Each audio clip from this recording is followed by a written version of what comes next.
ओम नमोस्तु नमोस्तु नमोस्तु नमोस्तु नमोस्तु। णमलोये श्रोत्रिकाळवर्ती अर्हन्ताणं णमलोये श्रोत्रिकाळवर्ती शीताणं णमलोये श्रोत्रिकाळवर्ती आयर्याणं णमलोये श्रोत्रिकाळवर्ती उवज्जायाणं णमलोये श्रोत्रिकाळवर्ती शवशाहुणम्। ओंकारबिंदु संयुक्तं नित्यं ध्यायन्ति योगिनः कामदं मोक्षदं चैव ओंकाराय नमो नमः। मंगलं भगवान् वीरो मंगलं गौतमो गणी मंगलं कुंकुंदार्यो जैनधर्मोऽस्तु मंगलम्। सर्वमंगलमांगल्यं सर्वकल्याणकारकं प्रधानं सर्वधर्माणं जैनं जयतु शासनम्। नमः शमैशाराय स्वानुभूत्या चकाशते चित्स्वभावाय भावाय सर्वभावान्तरच्छिते। एगो में शाश्वतो अपाज्ञान दर्शन लखणो शेषा में बाहिरा भावा शवे संयोग लखणा। मारो सुशाश्वत एक दर्शन ज्ञान लक्षण जीव छे बाकी बधा संयोग लक्षण भाव मुझथी बाह्य छे।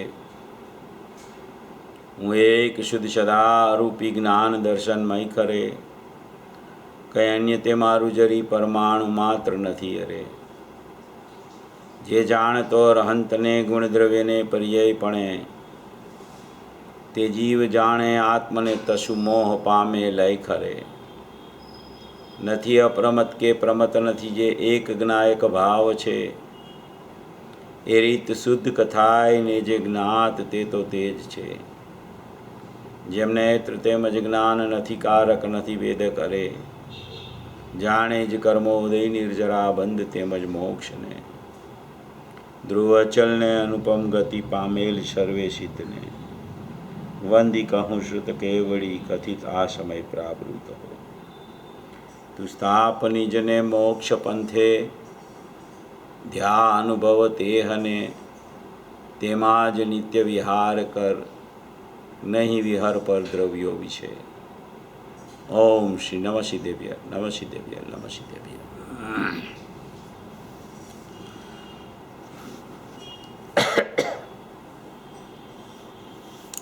कुंदकुंद आचार्य देव द्वारा रचा हुआ ये समयसार जी परमागम शास्त्र उसकी अमृतचंद्र आचार्य देव की टीका उसमें परिशिष्ट में जो शक्ति अधिकार चल रहा है उसके ऊपर अपनी चर्चा चल रही है। शक्तियाँ त्रिकाल होती है, शक्तियाँ शुद्ध होती है अनादि अनंत, और शक्तियाँ शाश्वत रहती है। शक्तियाँ एक एक करके अनंत कही जाती है मगर वो शक्तियाँ एक एक नहीं है, वो अनंत शक्तियाँ एक रूप है। ऐसी जो असंख्य प्रदेशी वस्तु उसमें अनंत शक्तियाँ ठसोठस भरी हुई है, लबालब भरी हुई है। वो अपना चैतन्य परमात्मा है, उसमें ऐसी लबालब शक्तियाँ भरी है कि और किसी को प्रवेश करने की जगह ही नहीं है। वहाँ पे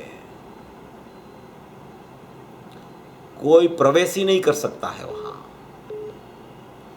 वो परमात्मा ध्रुव रूप रहता है और वहाँ किसी का प्रवेश ही नहीं हो सकता। निर्मल पर्याय, शुद्ध पर्याय, मोक्ष की पर्याय, उसका भी प्रवेश शक्ति स्वरूप भगवान आत्मा में नहीं हो सकता। ऐसा ये हमारा चैतन्य देव है, ऐसा हमारा अनंत शक्ति संपन्न परमात्मा है, ऐसा हमारा ये चैतन्य स्वरूप ध्रुव धाम है। ऐसी ये हमारी शाश्वत शक्तियों से भरपूर एक ज्ञायक भाव है। वो एक ज्ञायक भाव भूतार्थ स्वभावी परमात्मा में कोई प्रवेश नहीं कर सकता, ना तो वो घन पिंड में से कुछ निकल सकता। ऐसी एक शक्ति संपन्न परमात्मा स्वरूप वस्तु जो सभी जीवों में विद्यमान है, वो वस्तु यहाँ अमृतचंद्र आचार्य देव ने अनंत शक्तियों में से 47 शक्तियों का वर्णन करके अपने को बताई है। ये बताने का प्रयोजन ये है कि कोई ऐसा ही मान ले कि एक ज्ञान ही गुण है आत्मा में और उसके अलावा कुछ है ही नहीं। इसलिए ये अमृतचंद्र आचार्य देव ने ज्ञान मात्र आत्मा में अनंती शक्तियाँ उछलती है ऐसा संबोधन करके ये पूरा शक्ति का विषय, शक्तियों का प्रकरण पूरा खोला है यहाँ पे। तो सवेरे अपन चर्चा जो करते हैं वो पूरी शक्तियों का स्वरूप, ध्रुव का स्वरूप की चर्चा चलती है और शाम को अभी अपन परिणमन की चर्चा करेंगे। अपन ने कल देखा था अपन ने प्रवचन में से, ये प्रवचन से ही अपन कल देखते थे पूज्य गुरुदेव श्री का प्रवचन जो शक्तियों का अपना चल रहा है, उसमें ही ये अपन ने शुरू किया था एक विभाग। वहाँ पे वो ज्ञान शक्ति का जो प्रवचन है उसमें चर्चा आई है, उसको अपन थोड़ा विशेष रूप से लेने का प्रयास कर रहे हैं, क्योंकि शक्तियाँ तो ध्रुव रहती है और ध्रुवत्व धारण करके रहती है।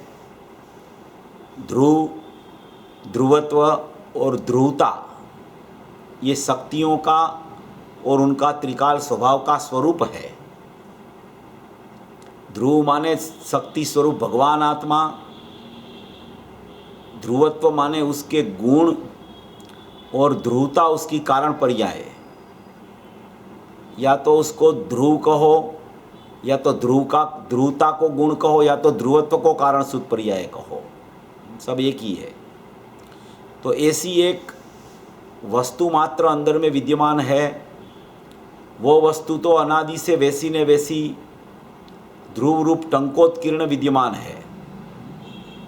उसमें तो कोई ना फेरफार हो सकता, ना तो कुछ प्रविष्ट हो सकता, ना तो उसमें से कोई अंश बाहर निकल सकता। ऐसी एक कुटस्थ ध्रुव शक्ति स्वरूप शक्तिवान परमात्मा, अनंत गुणात्मक, अनंत गुणमयी एक परमात्मा वो दृष्टि का विषय है, वो उपादेयभूत तत्व है। वो उपादेयभूत तत्व में कोई पर्याय शामिल नहीं होती। अनुभूति के काल में द्रव्य पर्याय का भेद मिट जाता है, भेद विकल्प मिट जाता है, वो अलग चीज़ है। और द्रव्य में पर्याय नहीं होती ऐसा दृष्टि का विषय है, ये एक पृथक चीज़ है। क्रमवर्ती और अक्रमवर्ती गुणों का समुदाय, उसको आत्मद्रव्य कहा, वो एक अलग चीज़ है। अनुभूति के समय की बात है, या तो अनुभूति के बाद परिणति चलती है उसकी चर्चा है।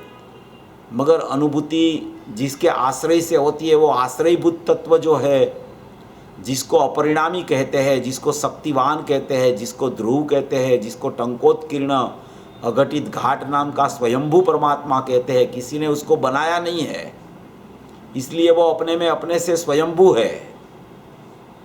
तो ऐसा जो एक परमात्मा है, ऐसा जो एक अकर्ता स्वभाव है कि जो कुछ करता नहीं है, क्योंकि करने की शक्ति नहीं है उसमें, ऐसा अकर्ता स्वभावी भगवान आत्मा, ऐसा टंकोत्कीर्ण झाननहार भगवान आत्मा, ऐसा झाननहार जो अपना स्वभाव है, वो स्वभाव त्रिकाल स्वभाव का जो एक चैतन्य अनुविधायी परिणाम जो ज्ञान रूप प्रकट होता है, उपयोग लक्षण, वो उपयोग लक्षण भी प्रत्येक समय में जानन क्रिया रूप होने से वो भी अनादि अनंत रहता है।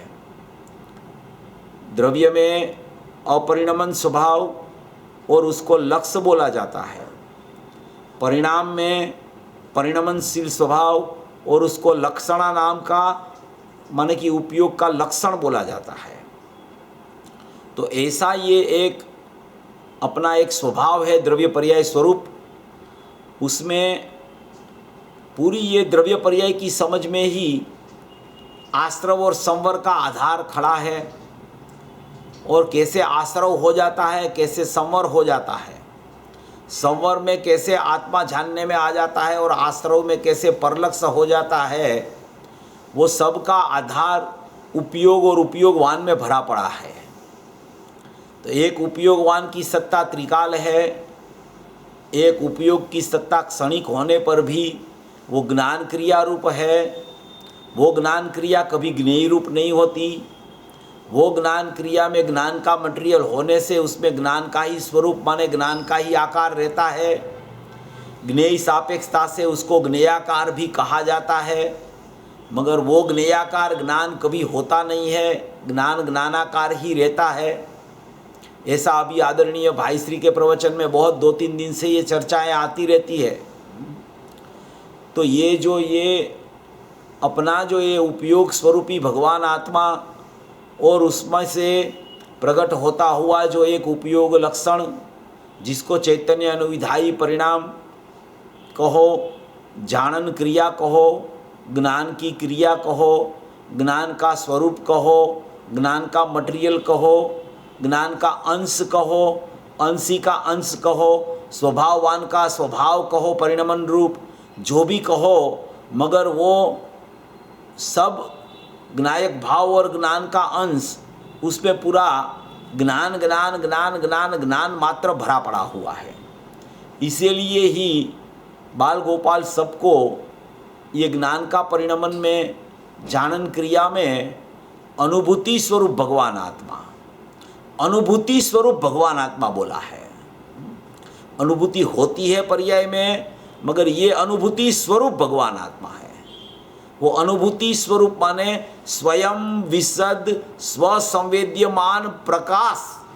वो शक्ति आई ना सवेरे 12 नंबर की, वो अनुभूति स्वरूप है। वो शक्ति स्वसंवेद्य शक्ति है।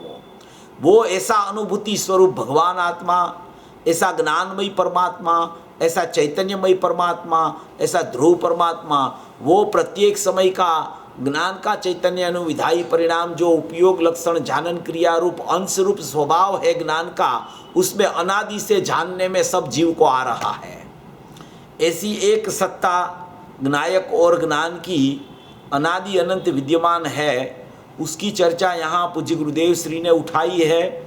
वो चर्चा अपन ने शुरू की थी। अपन उस चर्चा में थोड़ा विशेष जो प्रकरण है उसको थोड़ा आगे बढ़ा के उसकी सोच कर रहे हैं कि इसमें पूज्य गुरुदेव श्री को सचमुच में अपने को कहाँ ले जाना है, क्या बताना है, क्या सिद्ध करना है, द्रव्य पर्याय की व्यवस्था क्या है, और द्रव्य पर्याय की व्यवस्था में पर्याय परिणमनशील होती है। प्रत्येक समय में एक एक समय की एक एक पर्याय, एक एक गुण की, प्रत्येक समय में एक पर्याय के बिना का कोई आत्मा नहीं होता है, और प्रत्येक समय में एक गुण की एक ही पर्याय विद्यमान होती है। दूसरी पर्याय व्यय होती है, तब ही वो गुण की नई पर्याय का उत्पाद होता है।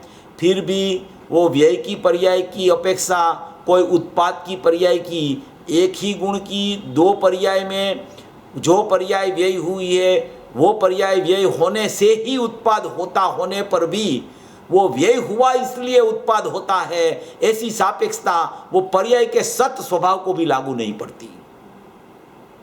ऐसी एक जो व्यवस्था अंदर में द्रव्य गुण पर्याय की बनी हुई है, ऐसा एक अपना स्वरूप है, ऐसा एक अपना भगवान आत्मा में एक परिणमन चल रहा है, परिणमनशील स्वभाव में। ऐसा एक जो व्यवस्था रूप जो बात यहाँ पूज्य गुरुदेव श्री बता रहे हैं, ये समय सार सिद्धि के 12वें भाग में हिंदी प्रवचन में 75 नंबर का पेज है, 75 नंबर का पेज है, उसमें से अपन ये चर्चा पढ़ रहे हैं। बीच का पैराग्राफ अपन ने देख लिया था।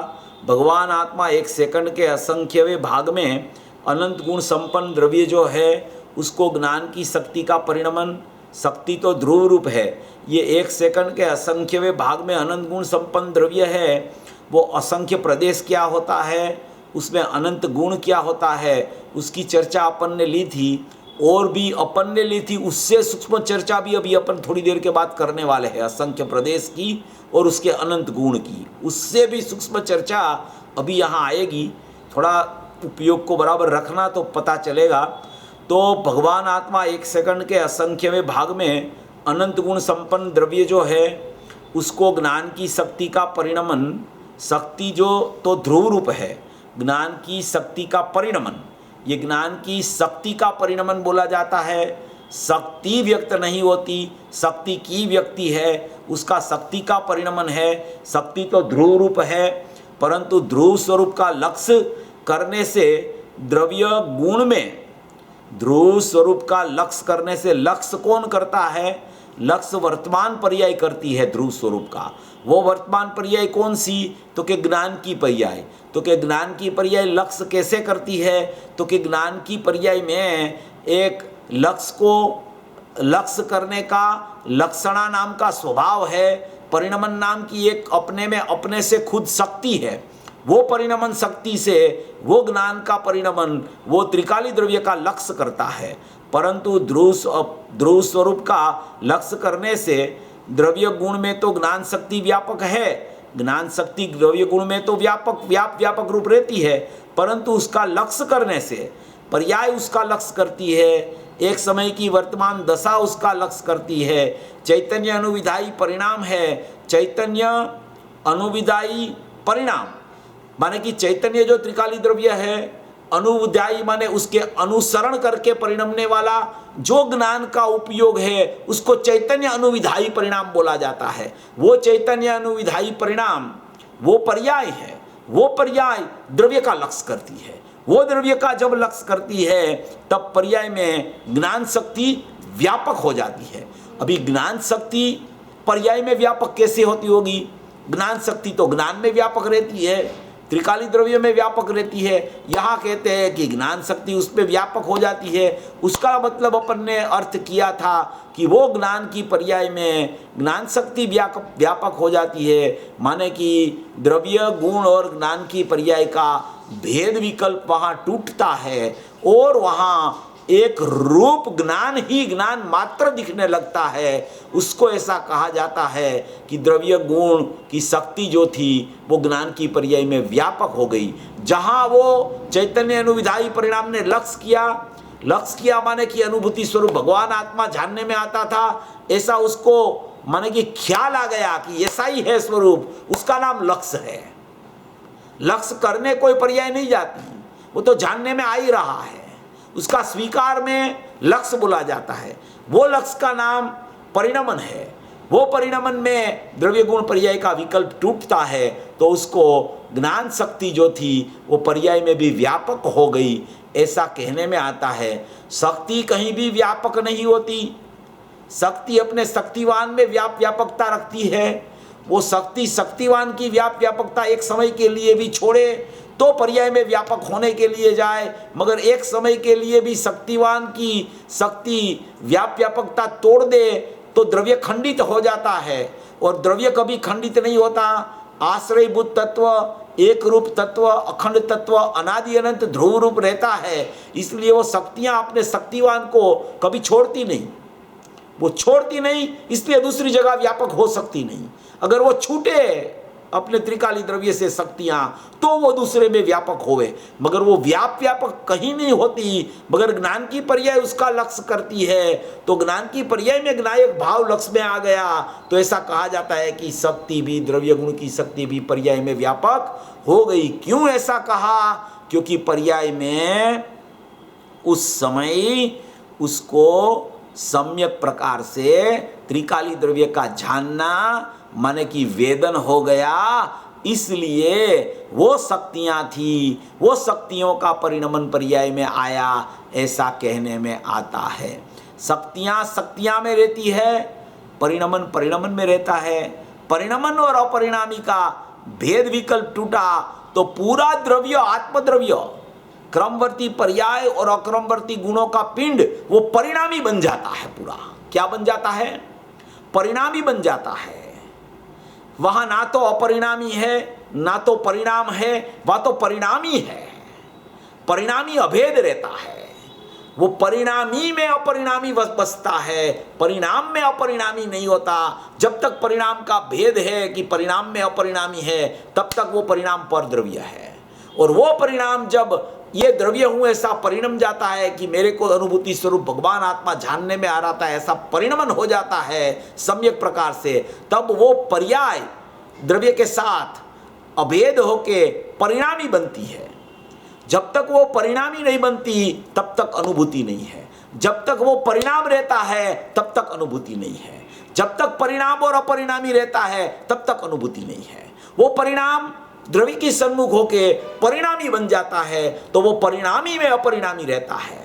परिणाम अलग रहे, अपरिणामी अलग रहे, और उसको सुख का वेदन आ जाए, आनंद आ जाए, ज्ञान में अतीन्द्रिय ज्ञान प्रकट हो जाए, ऐसा कभी नहीं होता। परिणाम परिणमता है द्रव्य की सन्मुख होके, द्रव्य की सन्मुख होके परिणमा परिणाम, तो वो परिणामी हो गया।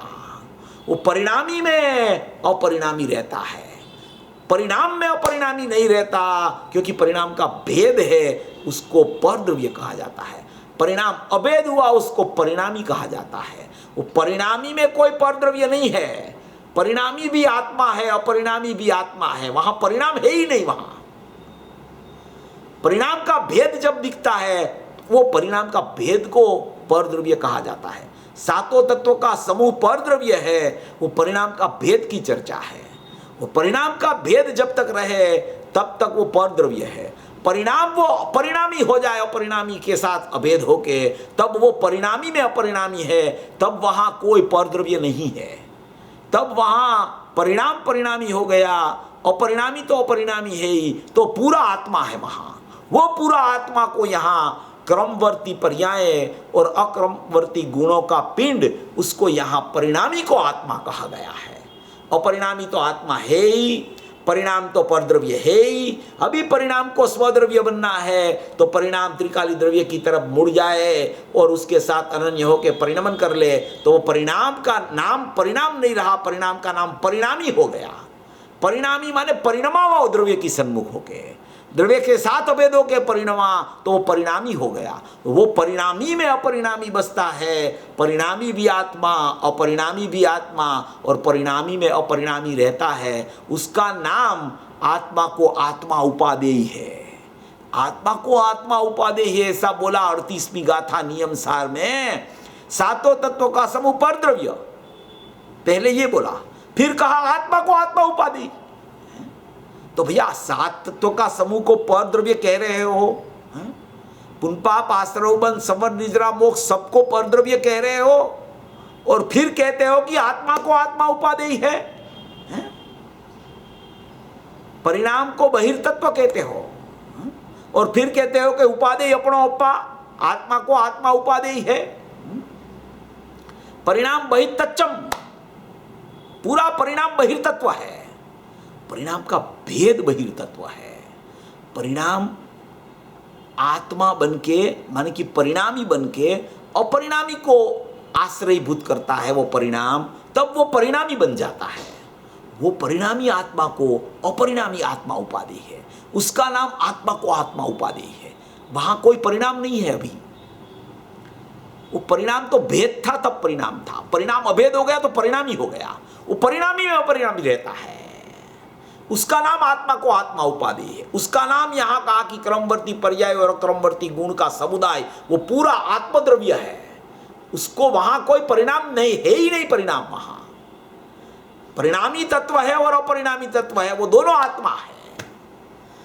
परिणाम का भेद पड़े तो परद्रव्य है, ऐसा यहां कहा कि परंतु उसका लक्ष्य करने से पर्याय में भी ज्ञान शक्ति व्यापक हो गई। ज्ञान शक्ति व्यापक हो गई माने कि ज्ञान की पर्याय ने परिणामी बनके अपरिणामी को लक्ष्य में ले लिया, तो वहां परिणामी में अपरिणामी हो गया। इसलिए वहां अनुभूति का काल उसका पक गया, वो जीव का। देखो फिर दूसरी चर्चा, वही पैराग्राफ उसके नीचे का पैराग्राफ में भी बहुत अच्छी है, उसके बाद में अपन दूसरी चर्चा में जाते हैं। अभव्य को ज्ञान परिणति नहीं है, ज्ञान के एक सयोपसम का अंश है। देखो ज्ञान के सयोपसम का अंश अभवी को है, मगर ज्ञान की परिणति उसको नहीं है। समझ में आया? परंतु मिथ्या दृष्टि है, इसलिए ज्ञान की परिणति नहीं है। मिथ्या दृष्टि को ज्ञान होता है, मगर ज्ञान की परिणति इसे कहते हैं कि सम्यक दर्शन ज्ञान चारित्राणी मोक्ष मार्ग जिसको प्रकट हो जाए, और वो सम्यक दर्शन ज्ञान चारित्राणी मोक्ष मार्ग अभेदों के आत्मा के साथ परिणमता रहे, भले उपयोग बाहर कदाचित चला जाए तो भी परिणति में आत्मा उसको जिंदा दिखता है, उसको परिणति कहते हैं। तो वो परिणति सचमुच में मिथ्या दृष्टियों को नहीं होती, वो सचमुच में ज्ञानी जीव को होती है। अभवी कभी ज्ञानी नहीं बनता, इसलिए अभवी को परिणति नहीं होती, इसलिए ज्ञान की परिणति नहीं है। अज्ञानी को ज्ञान की परिणति नहीं है, मिथ्या दृष्टि को ज्ञान की परिणति नहीं है। ज्ञान की परिणति तो सम्यक दृष्टि को होती है। समझ में आता है? ज्ञान की पर्याय में, अज्ञानी की ज्ञान की पर्याय में भी सारा ज्ञेय माने कि द्रव्य जानने में आता है। अज्ञानी की ज्ञान की पर्याय में भी सारा ज्ञेय माने कि त्रिकाली द्रव्य जानने में आता है, ऐसा पाठ है। कैसे वो अज्ञानी की पर्याय में सारा ज्ञेय त्रिकाली द्रव्य जानने में आता है? अज्ञानी की ज्ञान पर्याय है, वो ज्ञान का अंश है, वो ज्ञायक का अंश है, वो अंश कभी अंशी को छोड़ता नहीं, इसलिए वो अनन्यपना कायम रख के कहने में आता है कि अज्ञानी को भी अपनी ज्ञान की पर्याय में अनुभूति स्वरूप भगवान आत्मा बाल गोपाल सबको जानने में आता है। क्योंकि ज्ञान की पर्याय का बाद में कहते गुण है वह तो ध्रुव है, गुण है वह तो क्या है, वो ध्रुव है। देखो ये समझने की बात है, गुण है वह तो ध्रुव है। देखो ध्रुव जानने की शक्ति रखता है, क्या कहते हैं? ध्रुव जानने की शक्ति रखता है। जो अपन ने त्रिकाली में जो सब लिया ना, त्रिकाल उपयोग में जो लिया अपन ने कि त्रिकाल उपयोग में पूरा द्रव्य का जानना वर्त रहा है, ऐसी शक्ति लेके बैठा है त्रिकाल उपयोग कि वो स्वभाव में पूरी शक्तियां जानने में आती है। ऐसा वो त्रिकाली ध्रुव में ध्रुव जानने की शक्ति रखता है, मगर उसमें जानने का कार्य नहीं है। देखा, ध्रुव जानने की शक्ति रखता है, वो त्रिकाली द्रव्य की बात है, मगर उसमें जानने का कार्य नहीं है, वो परिणमन की बात है। त्रिकाली ध्रुव जानने की शक्ति रखता है, माने कि वो त्रिकाल उपयोग रखता है, त्रिकाल ज्ञान गुण रखता है, त्रिकाल ध्रुव रहता है, वो जानने की शक्ति तो है, मगर जानने की शक्ति ऐसा स्वभाव तो है, मगर क्रिया रूप परिणमन नहीं है, वेदन रूप परिणमन नहीं है। तो के वेदन जानने का कार्य नहीं है, तो के कार्य कहाँ है? तो के जानने का कार्य जो होता है वह पर्याय में होता है। देखो जानने का कार्य पर्याय में होता है, जानने की शक्ति द्रव्य में है, जानने की शक्ति द्रव्य में है, वो अंदर में जानने रूप वर्त रही है, वो वर्त रही है, ऐसा कार्य ज्ञान की वर्तमान पर्याय में आता है। वो ज्ञान की पर्याय में कार्य में क्रिया चलती है, जानन क्रिया, वो जानन क्रिया में जाननहार जानने में आता है। ऐसा उसको जब पता चलता है तब वो जाननहार जानने में आता है। वो जाननहार कैसा है? तो कि जाननहार ऐसा है कि उसमें तो जानना चल रहा है, ऐसा जाननहार ज्ञान की पर्याय में जानने में आता है कि जानना तो चल ही रहा है, मुझे तो कुछ करना ही नहीं है, मुझे तो देखना है मेरे को खाली कि मैं नायक भाव हूं, जानना तो चल रहा है अंदर में। पूरा अनंत शक्तियों का, त्रिकाल अनंत गुणों का वो मेरा ज्ञान स्वभाव है, त्रिकाल उसमें जानना तो चल रहा है, ऐसी शक्ति तो वहां मौजूद है, तो वहां जानना चल रहा है। ऐसा कार्य वर्तमान परिणमन में बाहर आ जाता है। गुण तो वह ध्रुव है, जानने की शक्ति रखता है, परंतु उसमें जानने का कार्य नहीं। जानने का कार्य जो होता है वह पर्याय में होता है। आहा हा, समझ में आया? ये द्रव्य पर्याय की कितनी भिन्नता पूज्य गुरुदेव श्री के वाक्यों में दिखती है अपने को। अंदर तो कैसी भिन्नता उसको चलती होगी, अंदर कैसा अपना ज्ञायक पर्याय में दिखता होगा, और वो पर्याय कैसी अभेद होगे परिणमती होगी, और वो जानन क्रिया की परिणति कैसी निरंतर चलती होगी, और सदुपयोग कभी कभी आता होने पर भी परिणति में कैसा आत्मा उसको वेदन रूप अनुभव में ज्ञानानंद परिणति में उसको वेदन आता होगा, और वो वेदन की उसको कितनी महिमा होगी। और अवेदक स्वभाव से, अवेदक स्वभाव की दृष्टि और ज्ञान वहाँ जाके जो वेदन आता है वो वेदन की भी कितनी कीमत होगी, और उससे अधिक कीमत अवेदक स्वभाव की भी कैसी होगी कि अवेदक स्वभाव को स्पर्श कर लिया तो वेदन आ गया। ऐसा कहना चाहते हैं। जानने का कार्य जो होता है वह पर्याय में होता है। आहा, समझ में आया। उस पर्याय का जानने का कार्य अज्ञानी को भी ज्ञान की पर्याय में स्वद्रव्य ही जानने में आता है। अज्ञानी को भी ज्ञान की पर्याय में स्वद्रव्य ही जानने में आता है, ऐसा आचार्य भगवान कहते हैं। आचार्य भगवान 17-18 गाथा में कहते हैं, 181 गाथा में, 181, 82, 83 सवर्ण अधिकार में कहते हैं कि उपयोग में उपयोग है, वहाँ भी जाननहार जानने में आता है। वो कहते हैं कि ऐसा आचार्य भगवान कहते हैं कि अज्ञानी को भी ज्ञान की पर्याय में स्वद्रव्य ही जानने में आता है, ऐसा आचार्य भगवान कहते हैं। परंतु अज्ञानी की दृष्टि पर्याय पर, राग और पर के ऊपर है। वर्तमान स्वयं जो हुआ उस पर दृष्टि है, उस कारण से पर्याय में ज्ञेय ज्ञायक, ज्ञेय माने कि पर्याय में ज्ञेय माने कि ज्ञायक पूर्ण जानने में आने पर भी उसको ख्याल में नहीं आता है। समझ में आया। दृष्टि उसकी बाहर पड़ी है, पर का परिचय है, पर का लक्ष्य छूटता नहीं है। क्षयोपशम ज्ञान कोई हो गया, 11 अंग 9 पूर्व का भी ज्ञान हो जाता है, और भवी भी इतना ज्ञान तो कर लेता है। वहाँ तक कोई भवी जीव भी ऐसा क्षयोपशम ज्ञान में उलझ जाता है। थोड़ी सी जानकारी हो जाए, थोड़ा सा द्रव्य गुण पर्याय का पता चल जाए, थोड़ा सा पूज्य गुरुदेव श्री का प्रवचन का अंश ख्याल में आ जाए, तो इतना क्षयोपशम में उसको संतुष्टि हो जाती है कि मुझे तो सब पता चल गया। मगर जब तक स्वानुभूति नहीं होती है, जब तक परिणामी में अपरिणामी नहीं आता है, तब तक कुछ भी बढ़ गया वो ज्ञान बढ़ा ही नहीं, ज्ञेय बढ़ता है। ज्ञान तो प्रकट ही नहीं हुआ, बढ़ेगा कहाँ से?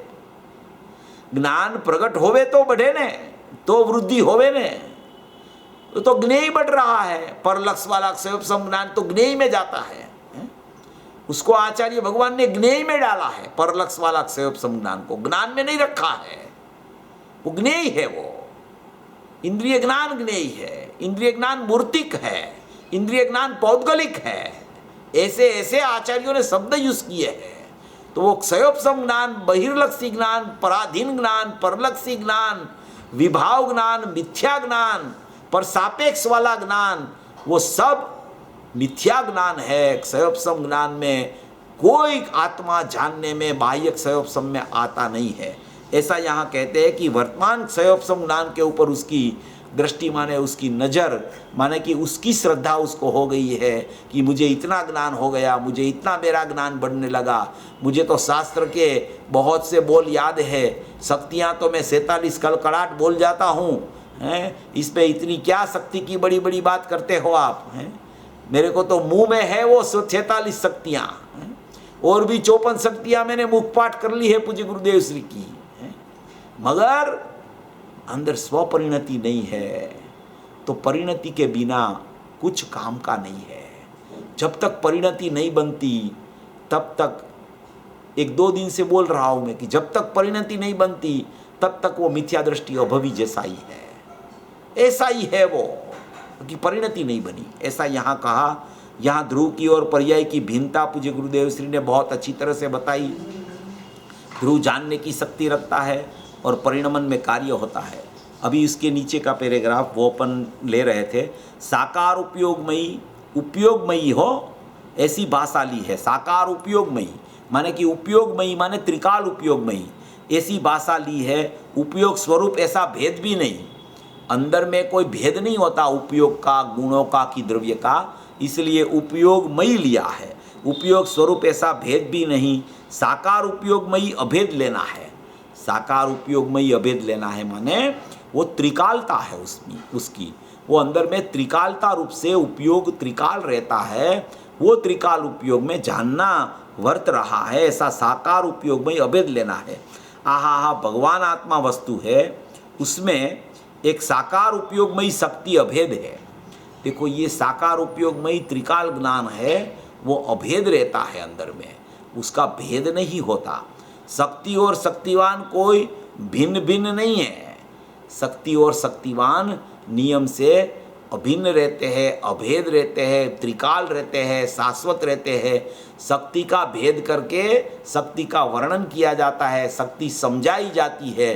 अंदर में कोई शक्ति और शक्तिवान पृथक पृथक नहीं होते हैं। इसलिए वो 6वीं गाथा में पूज्य गुरुदेव श्री ने समयसार में पर्याय भेद को निकाला, और 7वीं गाथा में आचार्य भगवान ने, 6वीं गाथा में आचार्य भगवान ने समयसार की 6ठी गाथा में प्रमत अप्रमत नहीं है ऐसा कह के पर्याय का भेद को निकाल दिया नायक दिखाने के लिए। 7वीं गाथा में चारित्र दर्शन ज्ञान पण व्यवहार कथने ज्ञानी ने, चारित्र नहीं दर्शन नहीं, नहीं ज्ञान नायक शुद्ध है, उसमें उसने गुणों के भेद निकाल दिया। फिर वो प्रवचन करते करते करते करते गुरुदेव ने उसमें बोल दिया ऐसा, 7वीं गाथा के प्रवचन में ऐसा बोला गुरुदेव ने कि ये यहाँ जो गुणभेद की चर्चा है ना, ऐसा बोला गुरुदेव ने, पढ़ना 19वीं बार में गुरुदेव ने ऐसा बोला कि यहाँ गुणभेद की चर्चा है ना, तो गुणों का भेद का नाम ही पर्याय है, ऐसा गुरुदेव ने संबोधन किया।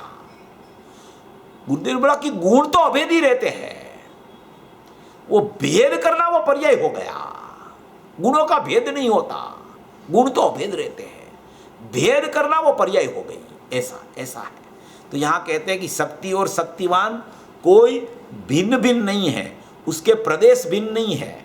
शक्ति के और शक्तिवान के प्रदेश कभी भिन्न नहीं होते, वो तो असंख्य प्रदेशी भगवान आत्मा है ऐसा, उसमें अनंत गुण पथरे हुए हैं।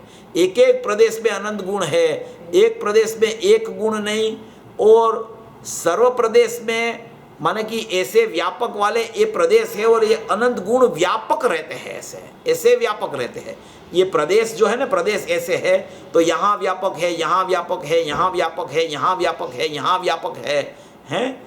ऐसी जो झारी आती है ना, झारी बनाई हुई, ऐसी खड़ा भी हो उसमें कोई झारी में, और ऐसा ऐसा भी हो, तो वो झारियों की तरह प्रदेश ऐसे रहते हैं और गुण ऐसे पथरे हुए तिरछे रहते हैं।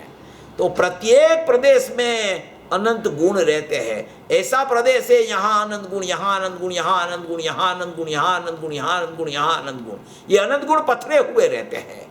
वो कोई प्रदेशों से भिन्न नहीं रहते, एक एक प्रदेश में अनंत गुण पथरे हुए रहते हैं।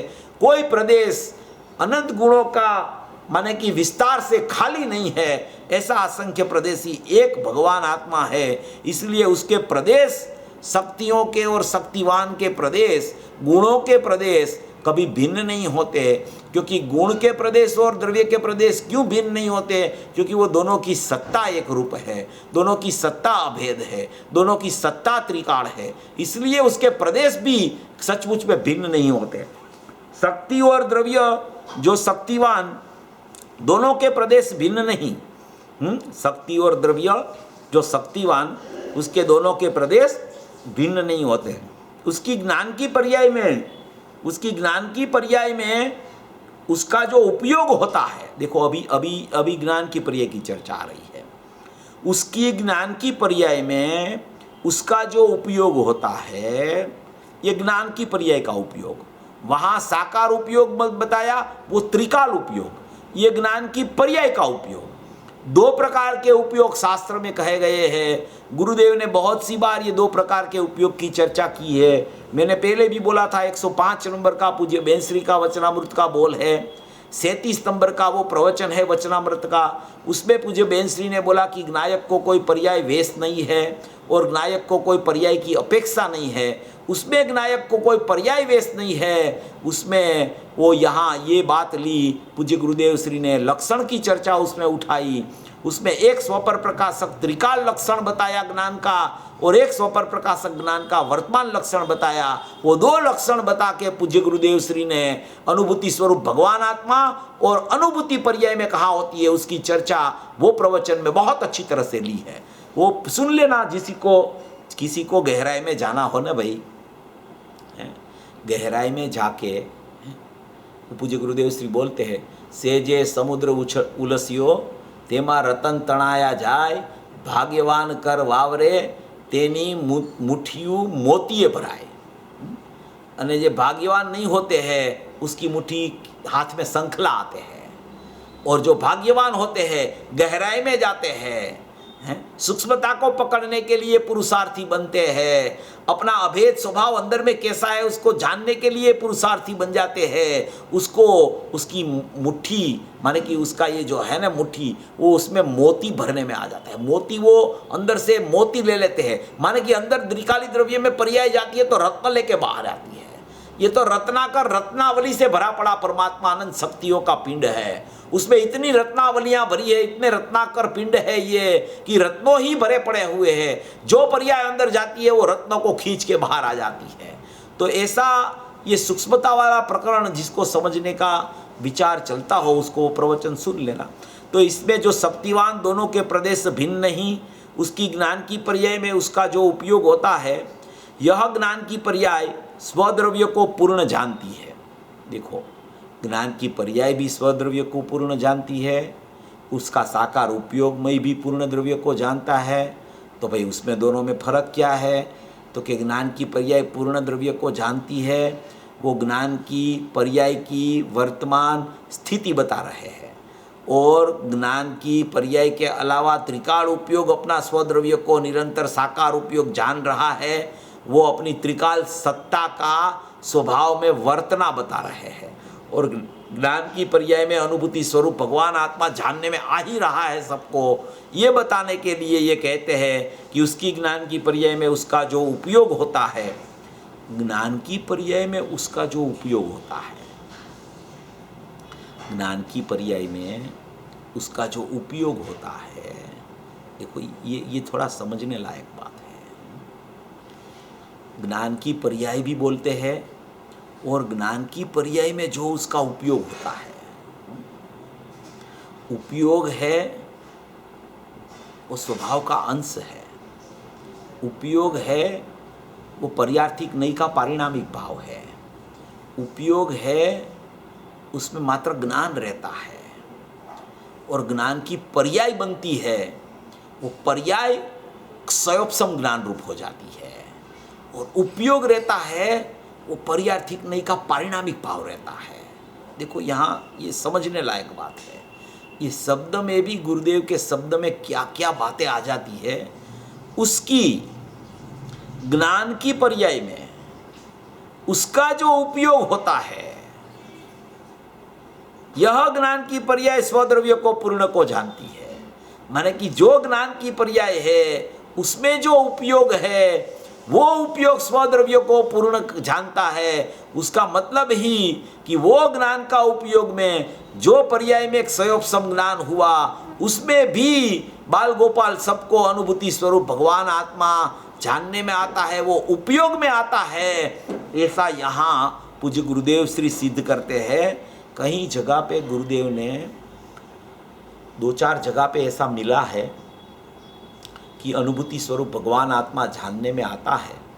उसमें पूज्य गुरुदेव श्री ने कोई 1-2 जगह पे क्षयोपसम ज्ञान शब्द का भी अर्थ किया है, और कोई जगह पे उपयोग से ही बात ली है। समझना जरा, उपयोग से बात ली है, कोई जगह क्षयोपसम ज्ञान कहा है। उपयोग से बात लेने का कारण ये है कि वो उपयोग का अंश त्रिकाली द्रव्य में से जो निकला है वो स्वभाव का अंश है। तो स्वभाव का अंश में नियम से स्वभाव होता है, और वो स्वभाव का अंश कोई उपाधि के बिना का होता है। वो विशेष विविक्षा का अभाव का नाम उपयोग बोला जाता है, मगर वो उपयोग को ज्ञान की पर्याय कह के क्षयोपसम ज्ञान कहे या क्षयोपसम भाव भी कहे वो ज्ञान की पर्याय को, ज्ञान दर्शन वीर्य की पर्याय को, तो वो ज्ञान दर्शन वीर्य की पर्याय में भी क्षयोपसम भाव चलता है। तो वो क्षयोपसम भाव का जो अंश होता है, वो अंश में वो क्षयोपसम भाव में भी ज्ञान दर्शन चारित्र में वो भी स्वभाव का अंश बोला जाता है, क्योंकि वो क्षयोपसम भाव रूप है।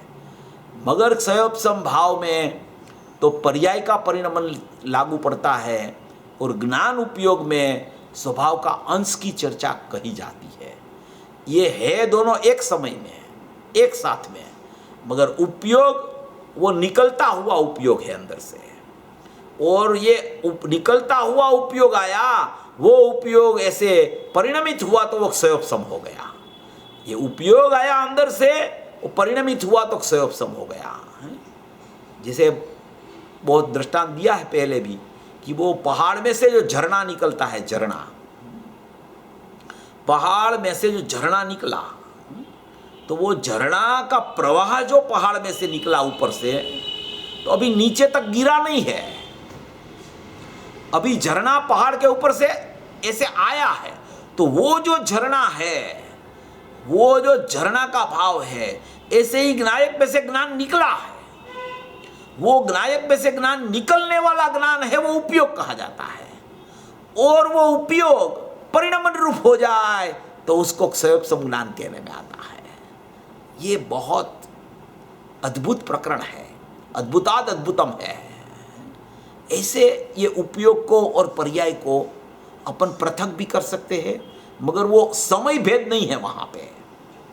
अगर कोई समय भेद कर लेगा तो फिर वहाँ एक उपयोग होता है और एक पर्याय होती है, ऐसा दो प्रकार नहीं है। एक ही ज्ञान में ये दो प्रकार चलते हैं।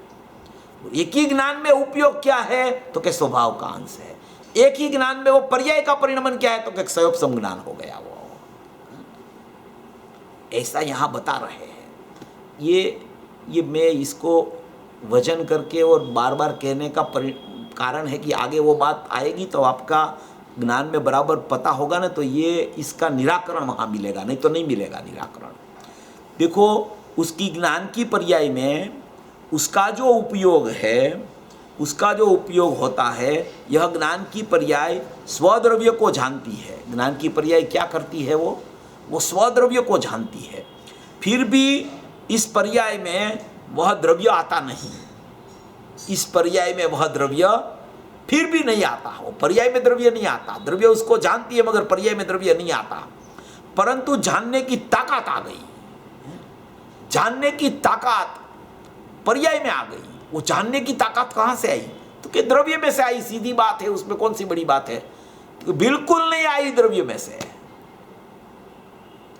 द्रव्य की ताकत द्रव्य में रहती है, पर्याय की ताकत पर्याय से परिणमन होती है।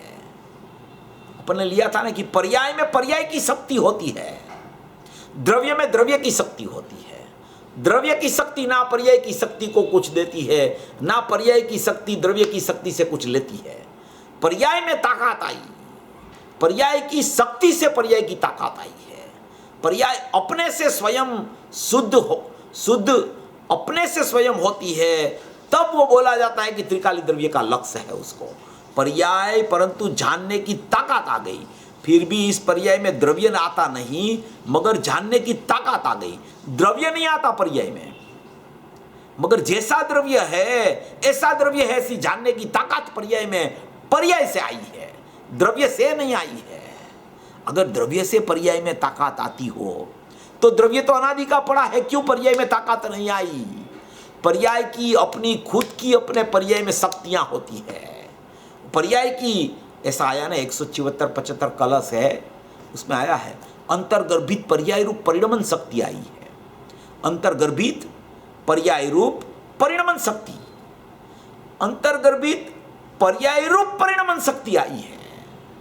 द्रव्य की शक्ति से संबंध नहीं उसको, द्रव्य में से शक्ति पर्याय में नहीं आती, अंतर्गर्भित पर्याय रूप परिणमन शक्ति है। 174 प्रश्न खड़ा किया है, 175 में जवाब है उसका। उसमें यह आया है कि अंतर्गर्भित पर्याय रूप परिणमन शक्ति, वो परिणमन शक्ति पर्याय में परिणमन की पर्याय की खुद की होती है, वो द्रव्य के साथ लेना देना नहीं उसको, ऐसा यहां बता रहे हैं। परंतु जानने की ताकत आ गई, उस पर्याय के प्रदेश भी, अभी ये मूल पॉइंट आया अपना, उस पर्याय के प्रदेश भी द्रव्य गुण से भिन्न है। क्या कहते हैं? पर्याय के प्रदेश भी भिन्न है। अभी आत्मा तो असंख्य प्रदेशी होता है, असंख्य प्रदेश में कौन सा पर्याय का प्रदेश, कौन सा द्रव्य का प्रदेश, कौन सा ध्रुव का प्रदेश, कौन सा अपलटता प्रदेश, कौन सा पलटता प्रदेश, कौन सा अपरिणामी प्रदेश, कौन सा परिणमने वाला प्रदेश, ये सब चर्चा है इसमें। उसे पर्याय के प्रदेश भी द्रव्य गुण से भिन्न है, समझ में आया।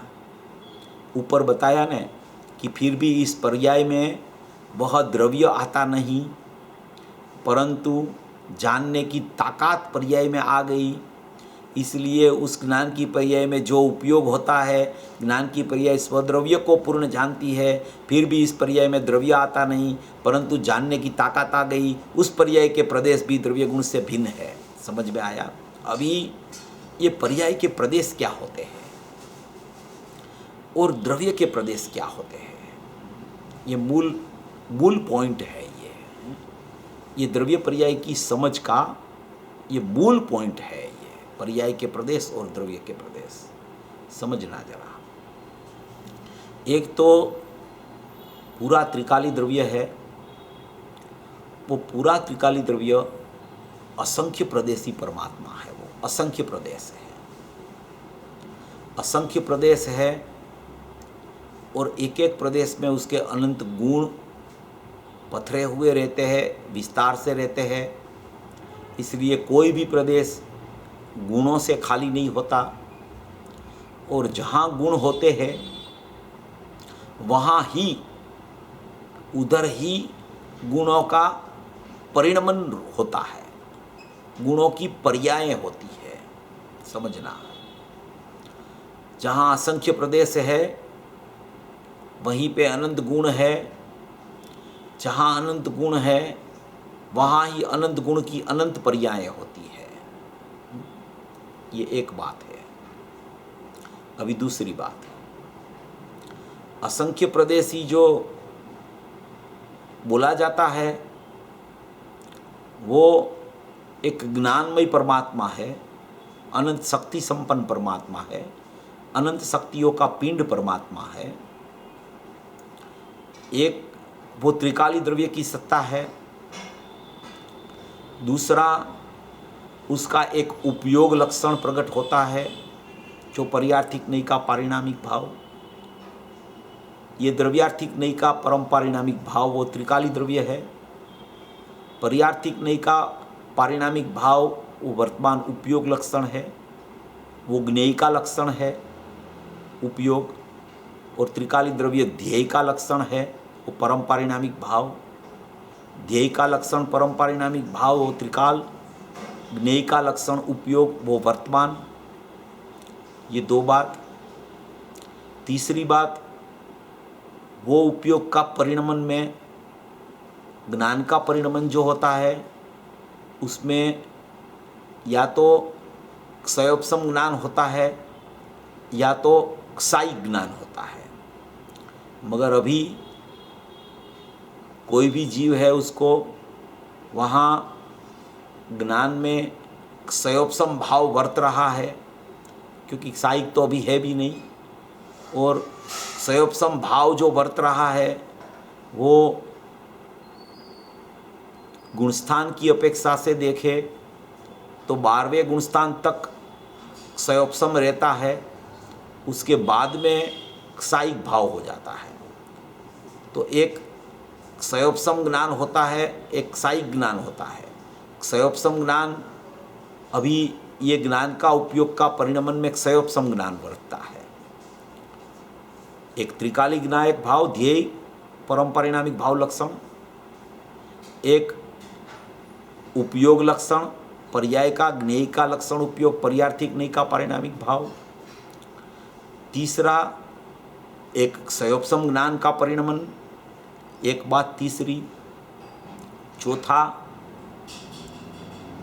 या तो उसमें आश्रव भाव प्रकट होवे, आश्रव भाव, या तो आश्रव का अभाव होके संवर भाव हुए।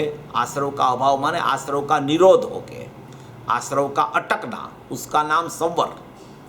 तो आश्रव अटक जावे समझो कि मिथ्यात्व नाम का आश्रव चला गया तो संवर प्रकट हो गया, तो वो जब तक आश्रव भाव चले मिथ्यात्व का तब तक संवर भाव न हो, मिथ्यात्व का आश्रव चला जाए तो संवर प्रकट हो जाए, और संवर के काल के बाद में फिर से वो जीव विकल्प में आवे तो फिर दूसरा आश्रव खड़ा होवे, और संवर परिणति में माने कि वो परिणति जो अंदर त्रिकाल के साथ अभेद रहती है उसमें वो निरंतर परिणति प्रतीति रूप अनंत गुणों की एक देश शुद्ध पर्याय रूप सम्यकता उसकी अंदर में चलती रहे, ऐसी एक धारा चतुर्थ गुणस्थान के बाद में वो केवल ज्ञान तक वो धारा चलती रहे, 12वें गुणस्थान में यथाख्यात चारित्र होवे तब तक अनंतानुबंधी कसाय चला जाए, और प्रत्याख्यानावरणी चला जाए, प्रत्याख्यानावरणी चला जाए, संज्वलन भी चला जाए,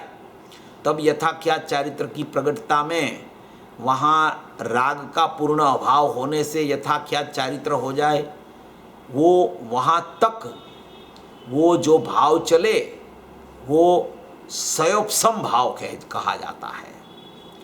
तो ये जो पूरी व्यवस्था इस प्रकार बनती है उसमें पर्याय की प्रदेश भिन्नता और द्रव्य की प्रदेश भिन्नता ये मूल में क्या होती है, क्योंकि यहाँ पूज्य गुरुदेव श्री ने बोला कि पर्याय के प्रदेश भी द्रव्य गुण से भिन्न है।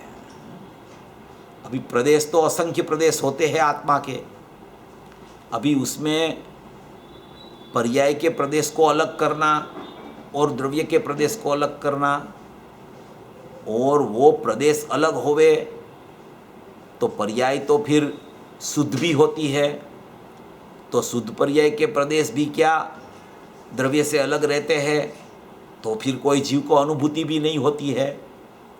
आश्रव के प्रदेश तो पृथक बोल सकते हैं, यहाँ लिखा है पर्याय के प्रदेश द्रव्य गुण से भिन्न है, तो इसमें आश्रव के समझना, संवर के समझना कि सदुपयोग के प्रदेश भी भिन्न समझ लेना है।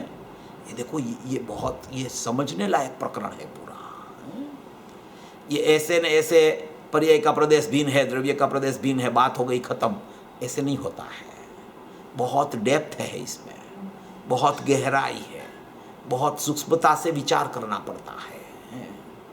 ये अपना जैन दर्शन, ये जैन दर्शन में सम्यक एकांत और सम्यक अनेकांत दो जो बात आई है वो दोनों बात बहुत महत्वपूर्ण है। जब तक ये दोनों बात को यथार्थ रूप से ज्ञान में बिठाएगा नहीं तब तक कितना भी पुरुषार्थ दृष्टि को अभेद करने का करेगा, दृष्टि नहीं होगी, दृष्टि नहीं बनती है। ऐसे कि सीधा दृष्टि का पकड़ लो दृष्टि का विषय को, गुरुदेव के प्रवचन में भी आता है। प्रश्न पूछते हैं कोई कि ऐसे सीधी हो पकड़ में आ जाती है क्या, दृष्टि से सीधा द्रव्य पकड़ में आ जाता है, तो गुरुदेव कहते सीधा ही द्रव्य पकड़ में आ जाता है, ऐसा गुरुदेव भी बोलते हैं। मगर वो क्या है कि ये सब निर्णय की भूमिका जब तक नहीं आती तब तक वो स्थूल विकल्प चलता रहता है उसको दृष्टि के विषय का भी, मगर उसमें कोई दृष्टि नहीं बनती है। अभी आदरणीय लालचंद भाई का चल रहा था ना प्रवचन, उसमें तो वो ये बात बहुत आती है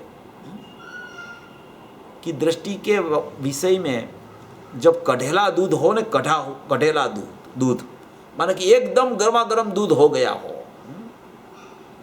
मगर उसमें दही का मेड़वण न डालो आप, हिंदी में क्या बोलते हैं मुझे मालूम नहीं, गरम गरम दूध में दही का मेड़वण न डालो हैं, तो उसमें से कभी मक्खन न निकले, कभी घी भी न होवे।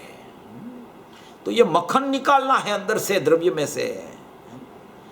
तो त्रिकाली द्रव्य तो शुद्ध है, त्रिकाली द्रव्य तो अपरिणामी तत्व है, त्रिकाली द्रव्य असंख्य प्रदेशी है, अनंत गुणात्मक है, एक रूप है, अखंड अभेद है, मगर उसके साथ परिणमती हुई पर्याय जब तक अभेद नहीं होगी, जब तक ज्ञान में अनुभूति स्वरूप भगवान आत्मा जानने में आ रहा है, वो ज्ञान का अनन्यपना ख्याल में नहीं आएगा, तब तक दृष्टि का विषय दृष्टि को नहीं मिलेगा। तो ये जो असंख्य प्रदेश में पर्याय के प्रदेश भिन्न और द्रव्य के प्रदेश भिन्न, ये उपयोग में उपयोग वाली गाथाओं में बहुत सी चर्चाएं इसकी ये संवर अधिकार में आई है। उसमें पूज्य गुरुदेव श्री ने, ये आज थोड़ा देरी से शुरू हुआ था इसलिए 5-7 मिनट में अपन पूरा करेंगे। उसमें पूज्य गुरुदेव श्री ने बहुत सा स्पष्टीकरण उसमें प्रदेश भिन्नता का किया।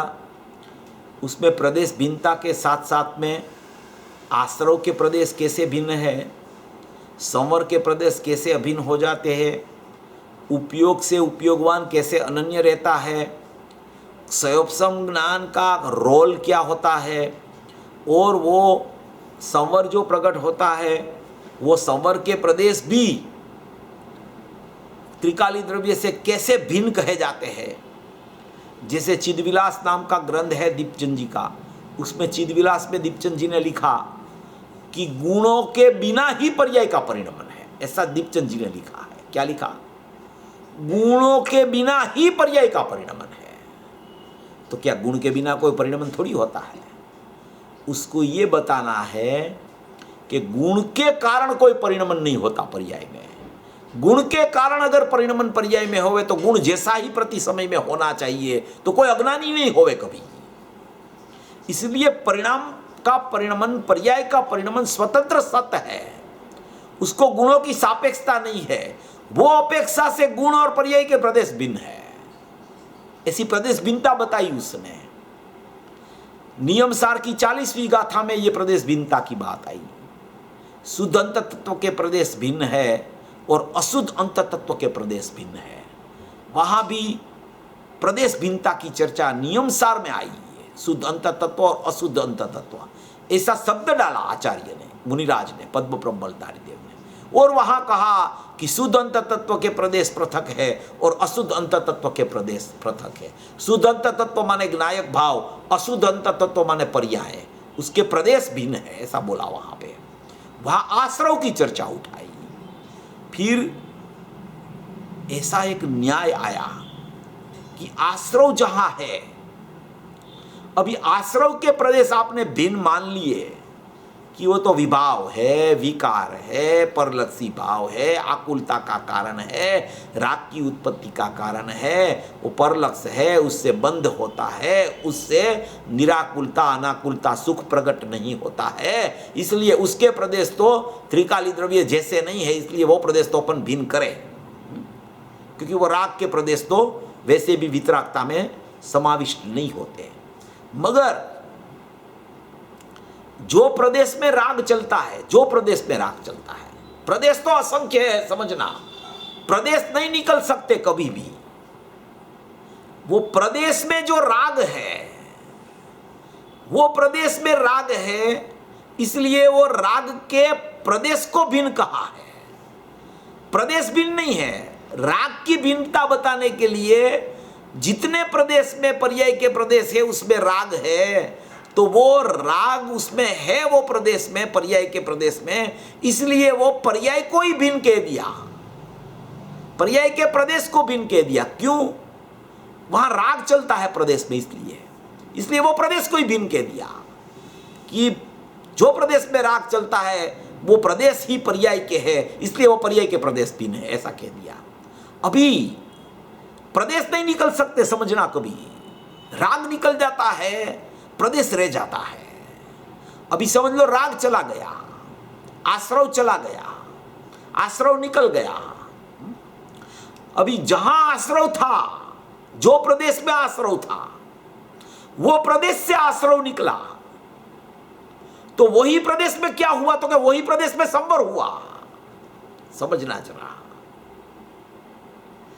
अभी जब आश्रव के प्रदेश थे तब तो वो प्रदेश को आप भिन्न कहते थे, वो प्रदेश को भिन्न कहते थे। आश्रव वो प्रदेश में था, इसलिए आश्रव का प्रदेश को ही भिन्न कह दिया था।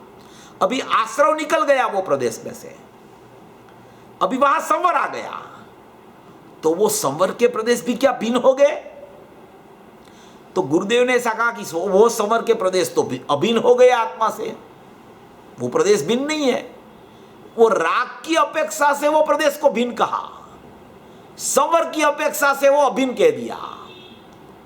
फिर ये एक बात कि प्रदेश नहीं निकलते, राग निकल जाता है, ये एक बात। अभी दूसरी चर्चा भी पूज्य गुरुदेव श्री ने की।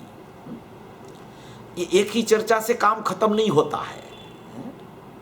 दूसरी चर्चा गुरुदेव ने उठाई कि भाई ऐसा है कि जहां राग जो प्रदेश में था, तो उस टाइम तो अपन वो प्रदेश को भिन्न कहते थे, तो वहां ही वितरागता हुई, तो वितरागता के प्रदेश भी भिन्न ही है त्रिकाली द्रव्य से। उसी का नाम पर्याय के प्रदेश भिन्न है और द्रव्य के प्रदेश भिन्न है। ऐसा ही चिदविलासकार ने लिखा, ऐसा दीपचंद जी ने लिखा, ऐसा गुरुदेव ने फरमाया। ऐसी प्रदेश भिन्नता की चर्चा सवर अधिकार में आई, तो कि वो संवर के प्रदेश और आश्रव के प्रदेश, अभी क्षयोपशम ज्ञान के प्रदेश और उपयोग के प्रदेश का क्या करना, ये प्रश्न खड़ा होता है ना। वो तो सब नया प्रकट होने वाला था, वो तो अनादि अनंत नहीं था, वो तो राग होके राग जग गया है। संवर नहीं था, संवर आया है। तो वो तो प्रदेश ऐसे न ऐसे रहे, प्रदेश में परिणमन में फर्क दिखता है, इसलिए उसको भिन्न कह दिया। अब यहां उपयोग लक्षण ज्ञान का अंश, जिसको पर्यार्थिक नहीं कहा, पारिणामिक भाव कहा, और वो ज्ञान का परिणमन को क्षयोपशम ज्ञान कहा। देखो ये बात ऐसी है, बहुत महत्वपूर्ण चर्चा है। वो प्रदेश को, क्योंकि यहां ऐसा लिखा है पर्याय के प्रदेश भी द्रव्य गुण से भिन्न है। यहां ऐसा पर्याय के प्रदेश में आश्रव के प्रदेश, संवर के प्रदेश, क्षयोपशम ज्ञान के प्रदेश, उपयोग के प्रदेश, निर्विकल्प दशा के प्रदेश, सविकल्प दशा के प्रदेश, अनुभूति के प्रदेश, मोक्ष की पर्याय के प्रदेश, ऐसा कुछ नहीं लिखा है यहाँ। ये पूज्य गुरुदेव श्री ने अपने ऊपर छोड़ा है कि मैं तो पर्याय के प्रदेश भिन्न बोल देता हूँ, तू ढूंढ लेना शास्त्र में और हमारे प्रवचन में कि कहाँ कहाँ पर्याय के प्रदेश की भिन्नता और अभिन्नता आती है, और कहाँ कहाँ त्रिकाली द्रव्य के प्रदेश शुद्ध और अखंड रहते हैं, अभेद रहते हैं, और कहाँ कहाँ पर्याय के प्रदेश भिन्न हो जाते हैं, और फिर भी वो पर्याय कैसे भी अभेद भी हो जाते हैं अनुभूति में। ये सब चर्चाएं बहुत महत्वपूर्ण है, बहुत समझने और सोचने लायक है, क्योंकि अभी अपन परिणमन की चर्चा में आ गए हैं।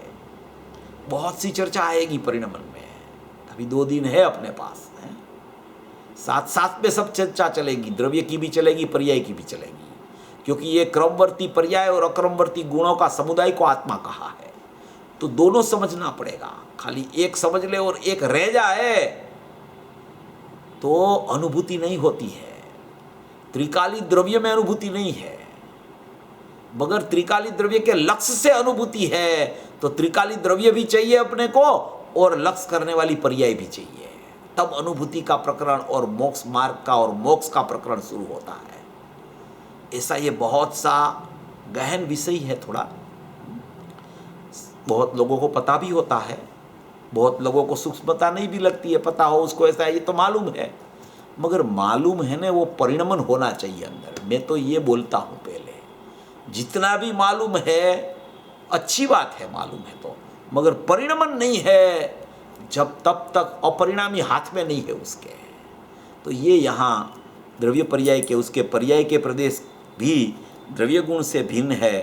अभी अपन इसका विस्तार ये कल लेंगे, क्योंकि ये द्रव्य पर्याय की ही रमत है पूरी जिनागम में, जैन जगत में। द्रव्य पर्याय का स्वरूप ही समझने लायक है। ये समझ में आ जाए तो पूरा माने कि भाव भाषण होने की एक वेदी तैयार हो जाती है। तो ऐसा ये प्रकरण है, ऐसा स्वरूप समझकर सभी जीव अनुभूति करें, ऐसी मंगल भावना।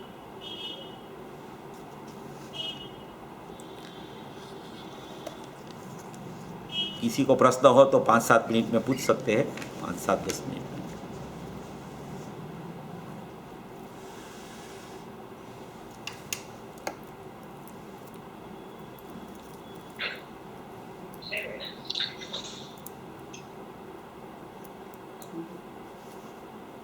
કોઈ રેઝ હેન્ડ નથી ભાઈ. હા, તો આપણે જીનવાણી સ્તુતિ લઈ લઈએ.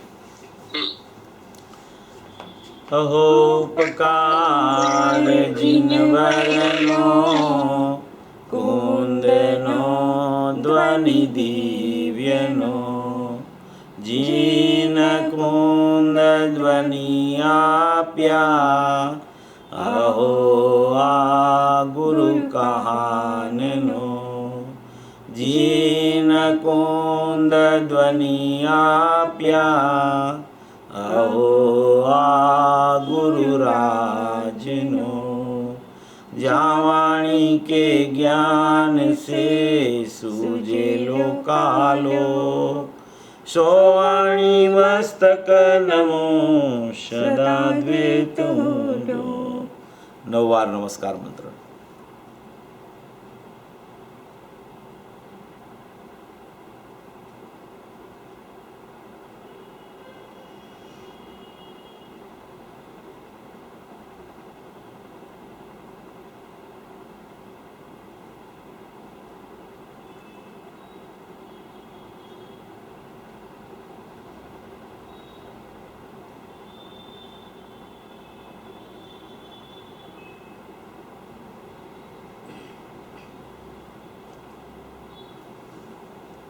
બોલો મંગલમય જીનવાણી માતનો જય હો. પરમ કૃપાળુ અનંત અનંત અનંત ઉપકારી શ્રી સદગુરુદેવનો જય હો.